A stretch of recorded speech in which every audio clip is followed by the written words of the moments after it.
4 लोग और शामिल थे, शाहरुख के अलावा और इरशाद के अलावा। इन सब की मीटिंग हुई थी इरशाद के घर पर। अन्य अपराधकर्मी जो इनके साथी थे, साबिर, आदिल, इसने भी अपना मोबाइल अलग अलग डेट में नंबर बदल दिया था। नमस्कार, आप देख रहे हैं न्यूज़ फॉर नेशन और मैं हूं सांत्वना आपके साथ। बिहार में बेखौफ अपराधियों का कहर लगातार जारी है। लोग दहशत के माहौल में जी रहे हैं। जहां एक तरफ बेगूसराय गोलीकांड के ठीक एक दिन बाद भागलपुर में भी एक बड़ी वारदात हो जाती है। सिल्क कारोबारी की रातों रात हत्या कर दी जाती है गोली मारकर। तो वहीं इस पूरे केस में अब पुलिस ने खुलासा तो कर लिया है। इस पूरे मामले का मुख्य आरोपी शाहरुख भी पकड़ा गया है, लेकिन जैसे ही शाहरुख पुलिस स्टेशन पहुंचा, सबसे पहले उसने अपना गुनाह कबूल किया, लेकिन उसके बाद जो उसने कही वो बेहद चौंकाने वाली थी। पुलिस स्टेशन पहुंचकर उसने पुलिस को साफ साफ कह दिया कि हाँ, मैंने ही अफजल को मारा है, जो करना है कर लो, मुझे किसी बात का कोई डर नहीं है। अपराधियों का जो ये बेखौफ तरीका है वो अब प्रशासन को भी डराने लगा है, क्योंकि ना ही आरोपियों की आंखों में कोई डर है और ना ही अपने गुनाह का कोई एहसास है।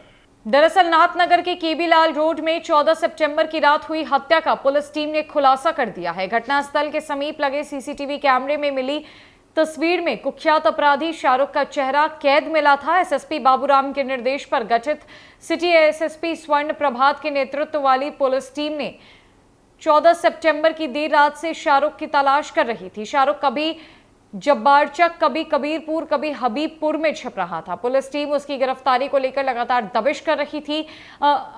शाहरुख की गिरफ्तारी अब कर ली जा चुकी है। उसने बताया कि हाँ, उसी ने अफजल को मौत के घाट उतारा है। पुलिस को उसके पास से पिस्टल भी मिली है।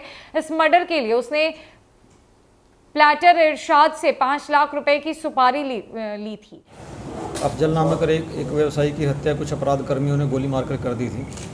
इस संबंध में परिजनों ने पड़ोस के ही इरशाद नामक एक व्यक्ति के विरुद्ध नामजद प्राथमिकी दर्ज कराई थी। इस संबंध में एएसपी नगर के नेतृत्व में एक स्पेशल टीम का गठन हम लोगों ने किया था।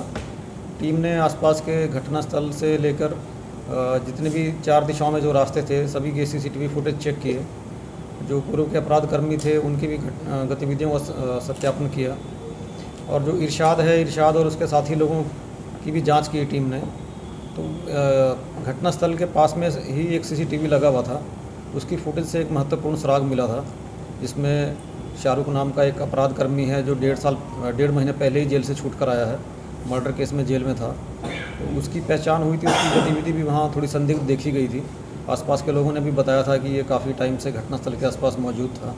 तो उसको गिरफ्तार करके टीम ने पूछताछ की तो उसने अपना अपराध कबूल करते हुए काफ़ी विस्तार से जानकारियाँ दी हैं। जमीन विवाद का कारण ज़मीन का विवाद ही था, जो मृतक अफजल और इरशाद के बीच काफ़ी टाइम से चल रहा था। अफजल और उसके जो पूर्वज हैं उनकी काफ़ी ज़मीन है, उस पर दुकानें बनी हुई हैं नाथनगर बाज़ार में, जिसको लेके पट्टीदारों के 2 गुट बन गए थे। एक गुट ने इरशाद को कुछ ज़मीन बेची थी, रजिस्ट्री कर दी थी। दूसरे गुट ने, जिसमें अफजल भी शामिल था, इन्होंने किसी एक अन्य ब्रोकर को अपनी ज़मीन बेच दी थी। उस ज़मीन पर कब्जे को लेकर काफ़ी सालों से दोनों में तनाव चल रहा था। दोनों तरफ से केस मुकदमे भी हुए थे। इसी ज़मीन के इस विवाद के कारण ही इरशाद ने इस पूरे षड्यंत्र को रचा और इस घटना को अंजाम दिलवाया था। जो इसका पूरा खुलासा शाहरुख नामक अपराधी ने किया है पुलिस के सामने। इसने बताया कि कैसे कैसे इसमें 4 लोग और शामिल थे, शाहरुख के अलावा और इरशाद के अलावा। इन सब की मीटिंग हुई थी इरशाद के घर पर। इरशाद ने इनको सुपारी दिया, पैसे दिए अफजल को मारने के लिए।